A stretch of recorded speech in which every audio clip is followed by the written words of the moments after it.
Sou a professora Cleane e vou lecionar a disciplina de História para o 6º ano do Colégio Emaús. Pessoal, nesta aula nós vamos fazer a correção das atividades da página 85 do livro de História de vocês. Número 1.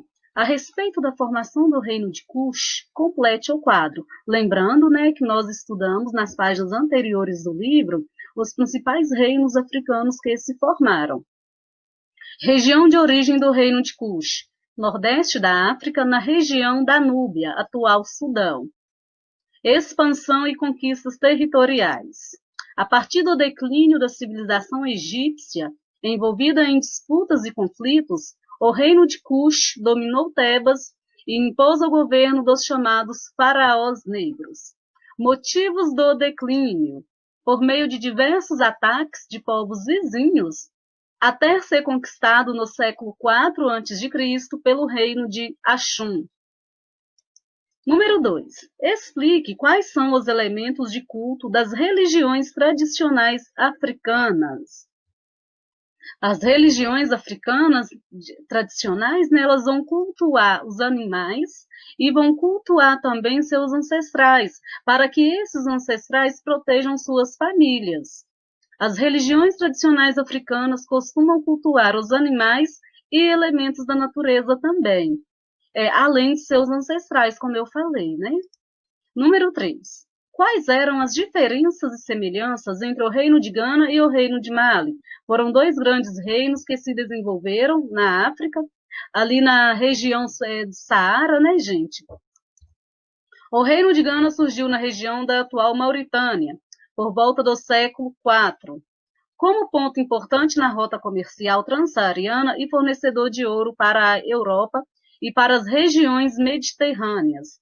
O reino de Mali destacou-se entre os séculos XII e XV, na região ocidental da África, e ampliou seus domínios do interior do Saara até a costa atlântica. Também era fornecedor de ouro e produtor de algodão, sal e tecido. Esses reinos, gente, eles vão entrando em declínio a partir da invasão de outros povos, a partir da conquista de outros reinos também. Qual é a importância dos griots para as sociedades africanas? Justifique sua resposta. Os griots eram pessoas que tinham extrema importância para essa sociedade, que ainda tem, extrema importância para essa sociedade. São aquelas pessoas que preservam a história, que preservam as tradições culturais africanas. São aquelas pessoas que aprendem, que adquirem os conhecimentos ao longo da vida. São pessoas, gente, específicas, que vão aprender a cultura africana, que vão aprender as tradições africanas e vão repassar esses conhecimentos por meio da contação de história. Vão transmitir esses conhecimentos de geração para geração. 5. O texto a seguir é do escritor moçambicano Mia Couto. Trata de diversidade, de identidade, dos conceitos equivocados de africanidade. Nesse texto, gente, de Mia Couto, ele vai trazer sobre a diversidade do continente africano, sobre a múltipla, diversidade existente nesse continente, que não é um continente uno, não é um continente com um povo único, é um continente que predomina vários povos, com várias culturas, um povo muito diverso. De acordo com o texto, por que não podemos afirmar que existe apenas uma África? Mia Couto destaca as diferenças das regiões e culturas africanas. Trata-se de um continente diversificado, ocupado e formado por mestiçagens e diferentes civilizações e culturas. Não é possível referir-se ao continente como se constituísse uma cultura uniforme, uma cultura única, simples e exótica.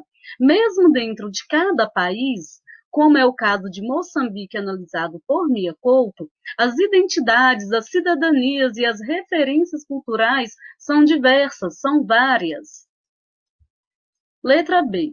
Em sua opinião, a leitura que Mia Couto faz do passado colonial no continente africano e das referências americanizadas no presente dos jovens moçambicanos que os leva a um afastamento das tradições e dos patrimônios históricos locais, pode ser utilizada também na realidade atual das Américas, ou seja, se é a cultura da América, né, ela sofre influências. A ideia dessa pergunta, gente, é uma pergunta pessoal, tá? É na sua opinião. A ideia é fazer uma reflexão sobre as referências identitárias. O que é isso? Sobre a identidade, sobre a sua origem. Pensar se elas conservam elementos tradicionais advindos de suas origens familiares ou de sua região. Se a identidade que você carrega, a identidade da sua família, ela traz alguma origem da ancestralidade da sua família, da origem da sua família. É isso que propõe a letra B.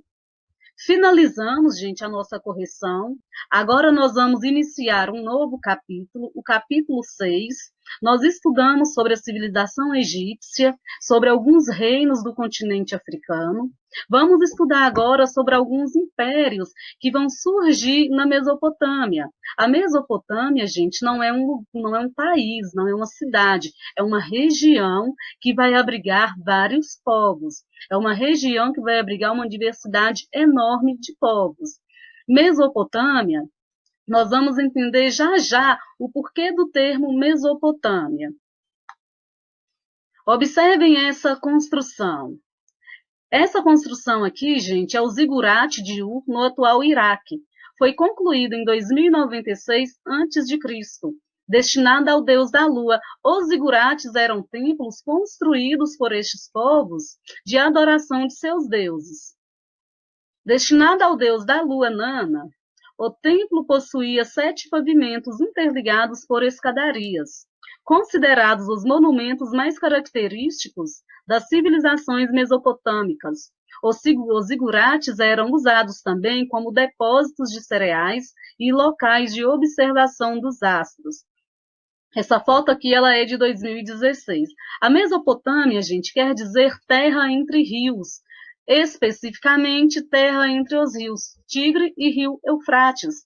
A gente sempre tem que lembrar que essas primeiras sociedades que vão surgir, elas vão se sedentarizar às margens dos rios, que são locais férteis, locais que vai permitir o desenvolvimento agrícola. A base econômica dessa sociedade nessa época era a agricultura. Existiam outras atividades, como o artesanato, mas a principal, gente, era a agricultura. Foi a agricultura que foi o motor para o desenvolvimento dessas grandes civilizações. Mesopotâmia vai significar terra ou região entre rios. Vou grifar para vocês anotarem, tá? A região que estudaremos neste capítulo, ela ficou conhecida como terra entre rios, porque ela vai estar entre o rio Tigre e o rio Eufrates. Se localiza entre os rios Tigre e Eufrates. Assim como o rio Nilo, gente, estes rios, eles foram extremamente importantes para o desenvolvimento dessas sociedades, para que estes povos se sedentarizassem às margens deste rio. A gente tem que entender que essas civilizações, que essas comunidades, elas não brotaram ali, elas não surgiram do nada. A partir do nomadismo, elas foram descobrindo essas regiões e descobrindo que eram regiões possíveis de desenvolver a agricultura e foram se sedentarizando.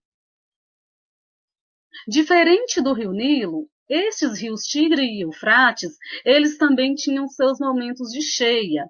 Eles também tinham, né, suas cheias que deixavam as margens férteis para o desenvolvimento da agricultura. Mas as cheias desses rios também aconteciam, gente, no período da primavera, né? As montanhas que ficavam com neves, né, coberta de neves durante o inverno, na primavera, com o aumento da temperatura, essa água ela descia montanha abaixo, ocupando as terras planas com maior violência, especialmente nas margens do rio Tigre. A partir daí, a população, né, essas sociedades, esses povos, eles começaram a observar estes fenômenos e começaram a pensar, a gente tem que se organizar, né, para construir uma barreira, para resolver a inundação, não pode continuar assim. Então, estes povos, eles vão começar a eleger um líder vai surgir neste tempo. Para quê? Para organizar essas construções, para organizar a construção desses diques, né? As construções desses diques. Diques são valas, gente, que são construídas para fazer o desvio dessa água, para que essa água não destrua plantações, não destrua casas também. A região da Mesopotâmia vai fazer parte, né, da antiga região do Crescente Fértil. O Crescente Fértil é uma região que vai se estender do Golfo Pérsico até o Egito. Então, a Mesopotâmia não é o Crescente Fértil. A Mesopotâmia está inserida ali na região do Crescente Fértil. Nas terras mais áridas do norte ficava a Assíria. Ao sul, no ponto de encontro dos dois rios, localizava-se a Suméria ou a Caldeia, zona mais fértil. Nós vamos perceber que no sul da Mesopotâmia vai desenvolver uma civilização chamada Suméria. E os sumérios, gente, eles vão ser extremamente importantes para a humanidade, porque eles vão, inclusive, desenvolver a primeira forma de escrita, que é a cuneiforme. As cheias dos rios Tigre e Eufrates obrigaram os grupos que ali viviam a construir diques para controlar as enchentes. Eles também criaram canais para irrigar terras distantes do rio. Então, para organizar todas essas construções, para mobilizar essa população, né, para fazer essas construções, vão surgir algumas lideranças. E essas lideranças, mais tarde, vão governar as cidades, vão surgir cidades extremamente urbanizadas para este período. A Mesopotâmia é tida como a primeira região do planeta a se urbanizar, organizar-se em cidades, cidades-estados, tá, gente? Cidades-estados, cada cidade tem seu governo, cada cidade é independente. Neste mapa aqui, gente, nós estamos vendo a localização de onde era a Mesopotâmia, estão vendo? Entre rios, Rio Tigre e Rio Eufrates. Observem a localização da Suméria, Acádia, Babilônia e Assíria. Este mapa de baixo, ele traz os países que correspondem a essa região, os atuais países que estão localizados na região da antiga Mesopotâmia: Iraque, Síria, parte do Kuwait, Irã, Arábia Saudita, Jordânia, Líbano, leste da Turquia. Todos esses países fazem parte do que foi chamada antiga Mesopotâmia. A Mesopotâmia, gente, esses povos, né, eles vão sofrer com muitas invasões, diferente da sociedade egípcia, diferente da civilização egípcia, eles não vão ter proteções naturais, como a sociedade egípcia tinha, o que vai facilitar o acesso a esses povos mesopotâmicos, o que vai facilitar, né, muitas invasões que vão desestruturar os reinos e os impérios que vão existir nessa região, na Mesopotâmia. Os sumérios. De acordo com estudos arqueológicos, a Mesopotâmia já era habitada por um povo sedentário desde pelo menos 7.000 a.C., na Era Neolítica, período em que os primeiros grupos humanos começaram a se sedentarizar. Bem mais tarde, povos vindos do leste começaram a se fixar na região da Suméria. Aproximadamente em 3.500 anos antes de Cristo, os sumérios já haviam formado mais de uma dezena de cidades, conhecidas como cidade-estados. Eram núcleos politicamente independentes e dominavam cidades menores e aldeias, ou seja, os sumérios que se organizaram no sul da Mesopotâmia, eles já se organizaram em cidades-estados, em cidades que eram independentes, que tinham uma organização administrativa independente. Lembrando que a base econômica, né, destes povos, gente, era a agricultura. Os sumérios, eles vão cultivar trigo, cevada, legumes e frutas, e rebanhos de ovelhas, cabras, porcos, bois e muares. Muares são burro ou jumentos. Estes povos, eles vão estabelecer relações comerciais com outras regiões. Daí, gente, da necessidade de registrar as transações, de registrar os estoques, vai surgir a primeira forma de escrita, a escrita cuneiforme. Essa escrita, gente, cuneiforme, ela era realizada em argila. A argila mole, ela ia para o forno, secava e endurecia, e formava-se uma tabuletas de argila. Essa escrita cuneiforme, o nome é cuneiforme, porque os símbolos, eles eram marcados, né, na argila com o objeto em forma de cunha. Então, deu-se o nome escrita cuneiforme. Os principais edifícios das cidades sumérias eram os templos e os palácios. Os templos e os palácios. Os zigurates, considerados moradias das divindades locais, eram estruturas grandiosas, como nós vimos no início do capítulo, né? Eram templos imensos de culto aos deuses. Os sumérios, eles eram povos, gente, politeístas. Lembrem-se, poli quer dizer muitos. Teístas, tel vem de Deus, então muitos deuses. Eles vão cultuar várias divindades. Entre essas cidades-estados que surgem na Suméria, cidades como Lagash, Ur, Eridu e Kish, vão haver várias disputas pelo poder durante muito período. Então, essas lutas internas, esses conflitos, vão acabar enfraquecendo os sumérios. E os sumérios, essa região, ela vai ser invadida pelos acádios, pelos acadianos. Então, o declínio do povo sumério vai acontecer com a invasão dos acadianos, que vão estabelecer o Império Acadiano. Povos conhecidos como acadianos, vindos do norte, conquistaram a Suméria. Então, os acadianos vão conquistar a Suméria. Pouco antes de 2330 a.C.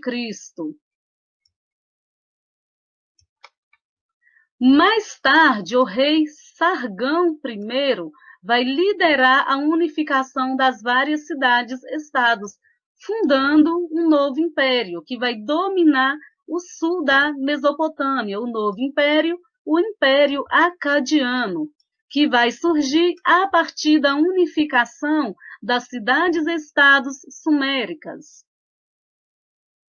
Como essas regiões vão ser passíveis de invasão de vários povos, o Império Acadiano ele vai se enfraquecer através dessas invasões. Então, os amoritas vindos do leste, eles vão dominar toda a região e por volta de 1900 a.C., eles vão fundar um imenso império, o Império Babilônico, na cidade de Babilônia. Assim vai surgir o primeiro Império Babilônico. A forma de governo, gente, tanto da sociedade egípcia quanto das sociedades mesopotâmicas, eram reis, era monarquia. Só que, diferente da sociedade egípcia, as sociedades mesopotâmicas, os reis, né, eles não vão representar os deuses, eles não serão considerados os deuses, eles vão estar ali para satisfazer as vontades desses deuses. O primeiro Império Babilônico.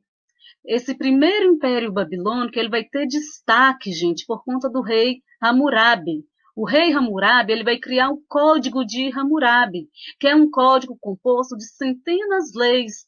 E todas estas leis vão servir para orientar a organização social deste grande império. No Código de Hammurabi vai prevalecer a lei de Talião, O que é isso? O que quer dizer essa lei? Olho por olho e dente por dente. Ou seja, se você cometeu um crime, você vai ser castigado na mesma proporção do crime que você cometeu. Ou seja, se você arrancou o olho de alguém, como castigo, você vai ter o seu olho arrancado também. É isso que prega a lei de Talião, olho por olho e dente por dente.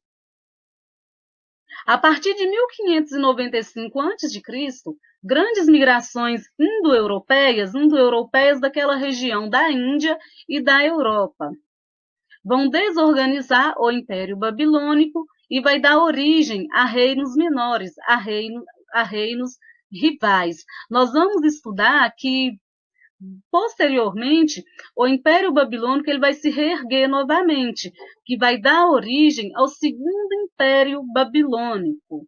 O Império Babilônico, gente, ele vai ser extremamente importante por conta da cultura dessa região, por conta da cultura deste povo, por conta do conhecimento também.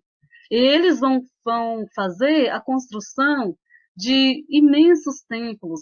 Eles vão ter uma arquitetura, gente, para a época, muito grandiosa, muito luxuosa, muito rica para aquela época.